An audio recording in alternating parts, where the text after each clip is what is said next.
Mainit-init na chismis. Hindi ba mali na minahal mo siya, Donnie?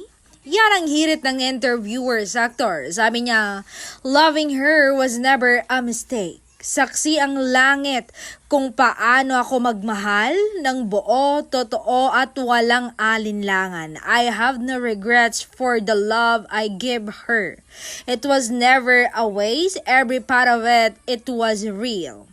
At ang pagmamahal ko sa kanya ay higit pa sa salitang mahal kita.